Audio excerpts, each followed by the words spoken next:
Good drizzly, rainy morning. Got out a little earlier where I caught a possum. One snapped, 3:30. I think that's about it so far. I'm trying to beat the heavy rain. Just kind of been off and on drizzling. Got a TS-85 there on the slide rod, nothing in it. But over here, we have something we haven't seen in a long time. Looky there. We got us an old otter. Tore my set up. All this grass you see floating here was perfect little canopy over this. Got caught on the post, and I guess he couldn't get himself off there. Well, got this in a wee bit of a mess. And yes, he did.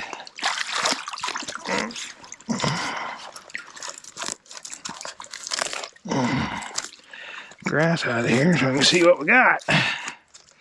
Other than a big mess. Do not know how they do this stuff sometimes. It's crazy.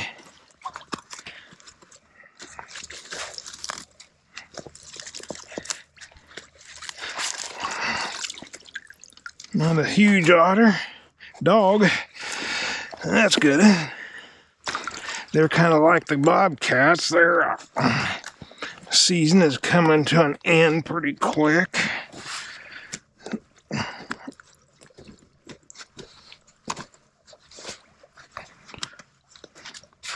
Oh, wasted all that effort. It's all caught up here in the wire. All right, well, I'm going to shut this off and save my battery. Get him figured out, and we'll be back to you.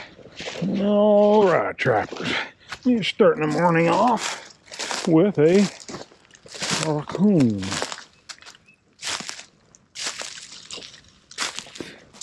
A little bob-tailed feller. All in all, that's a big coon, but a little nubbin of a tail. I got two coyote sets out there in the open. A skunk messed with one, but short of that, nothing. And I don't know if that fella did it or another one come along. But this one's been pulled up. My cup is down over there. So don't know what went on with that, but we'll get him taken care of. Boy, the old creek dropped crazy last night. We'll get him taken care of and get on down the line and see what we got. All right, don't have anything here. Just want to show you how much just dropped. My original caster mound was up there. Actually, the only one I put in here. Yesterday, I come down, I moved the trap down further. You can see the bed. Trap bed was right here underneath all that stuff that fell in there. Now my trap's here, which is getting buried. I mean, it dropped foot and a half of bank level. And if it come over here, right there, old beaver come up, made his own caster mound last night. So I'm gonna pull that set over there, put it right off here somewhere, and we'll see if we can get that boy tangled up tonight. I'll get that moved and get on down the line. All right, we got a coon trail going over to them grain bins. It actually goes right through the middle of this thick stuff, so I kind of plowed my way through here, breaking stuff off, trying to intercept it, which I was able to. You see right here what we got. Another coon with a little bit of a rat tail. That's weird. One DP with a cup still on it. And another DP with a coon in it. That's after the cups shoot up over there.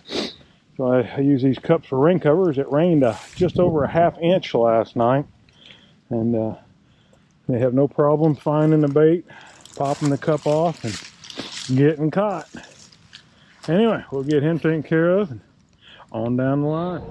We are just a couple sets from that last coon. Got a nice little roadway going down through here. Pretty thick brush on each side. Of course, MT Bucket Cubby. And we got a old striped kitty. Not a broad striper, but definitely a two striper. Messing up my set.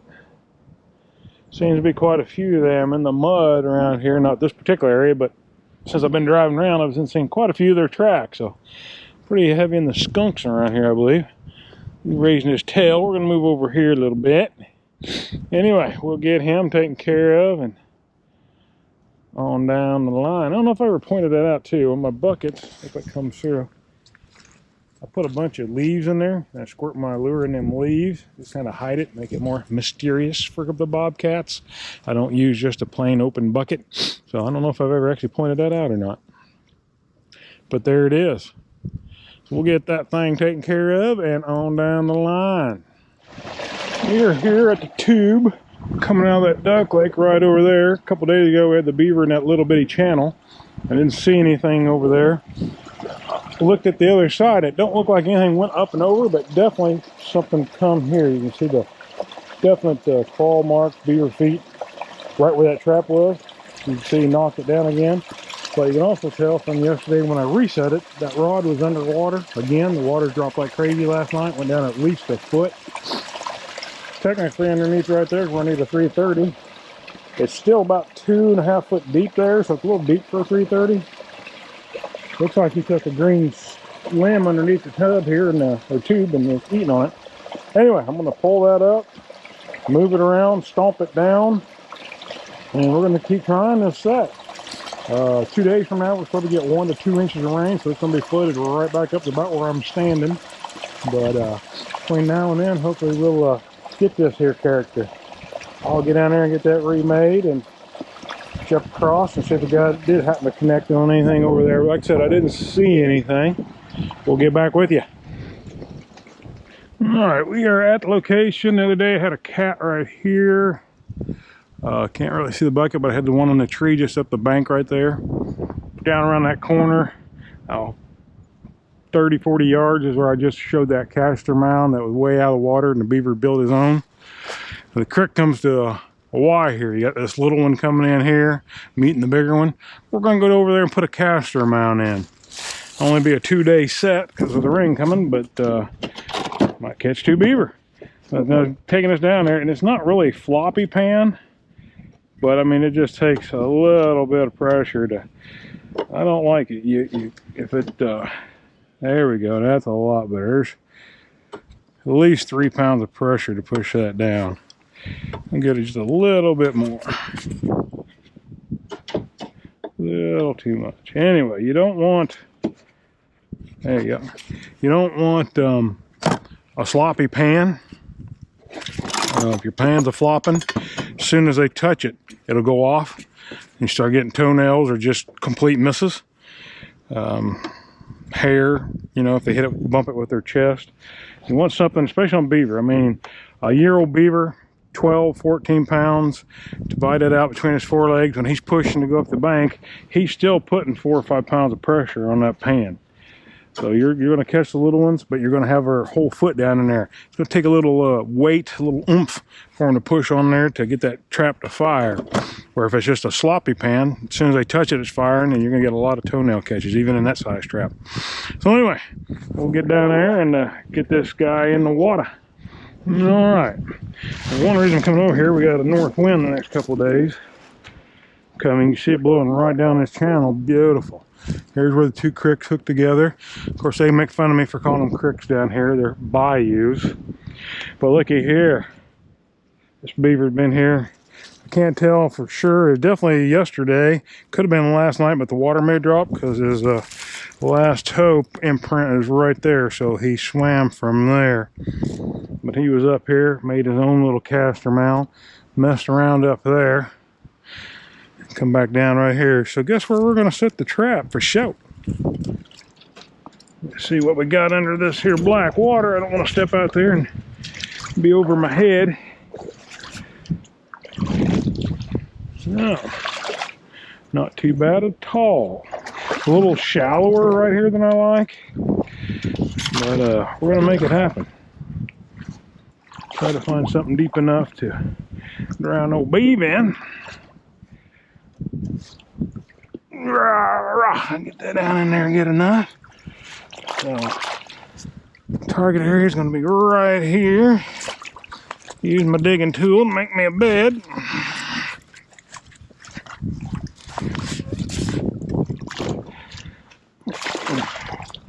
Again, I don't want a wall on the back, or say on the front side, I guess it would be. Here I like a little edge so they hit it and drop their feet. But back here I want a nice smooth approach. I don't want them to swim over my trap. And, so that's about, what, 6 inches or so deep. I like it a little deeper, but that'll work.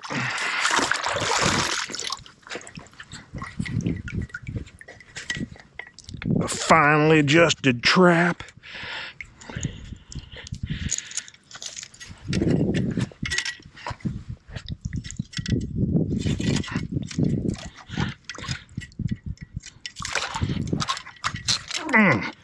Some very hard clay.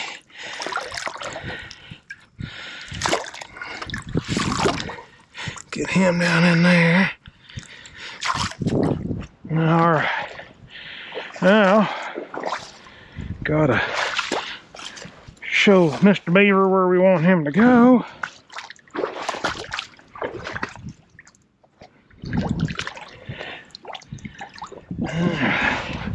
I'm gonna put this just right over here, just a supple little guy, nothing crazy. So they know we need to swim right up through here.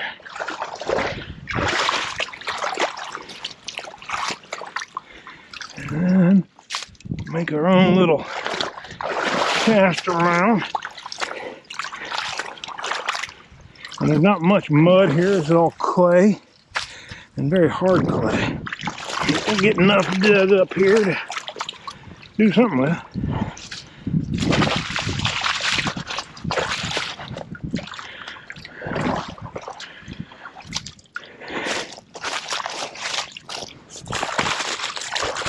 Alrighty.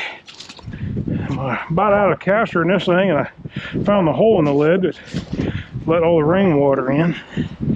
Kind of turned it to soup. But she's got good smell. And that, as I say, is that. I'll have to pull this set in 2 days before that big rain comes, because it'll be half bank full or better again. But hopefully the next 2 days we'll have one here. We have a little action at an MT bucket. See the flag laying on the ground, everything's knocked over. Bucket's moved a little bit. There's the trap bed. There it is. A little thing of interest here. This is one of the OG places. Now I was talking about the other day new permission, where I have to ride around the creek on that 600 acres over there. That's the new permission. I trapped on this guy up to about 10 years ago. So originally this part of it I have trapped on. I don't know if it come through very good, but over there is a pipe. That was the forerunner of the MT Bucket Cubby. Now back in them days, this ditch hadn't been dug out. Unless it was just flooded, you can easily get over there. It's only about a foot deep. Now it can even, the way it looks, because this is all dug up different than what it was when I was here 10 plus years ago. Also, it used to be a roadway to go through here. And you can see another pipe right here. Was one of the original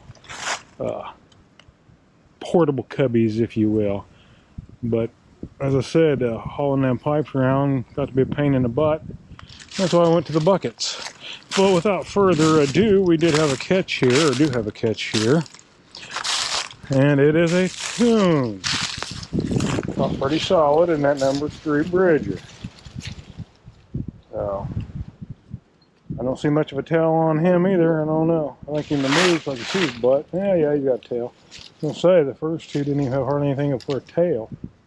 So anyway, we will get him taken care of. Get on down the line. Yesterday, the neighbors across the ditch, the bayou that separates the properties, they opened up their drains, and draining their duck lakes over there.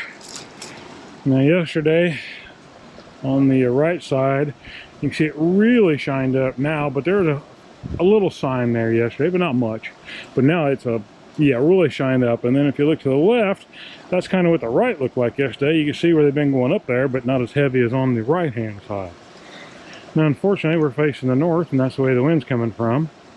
So I went ahead and put in a caster mound right here.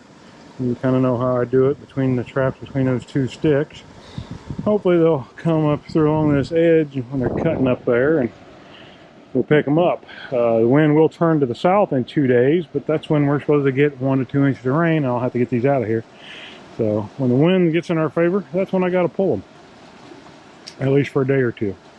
Anyway, yeah, they're definitely beaver in here, and they're definitely moving. They don't like that water running, which they don't normally. So hopefully we'll pick a few of them up.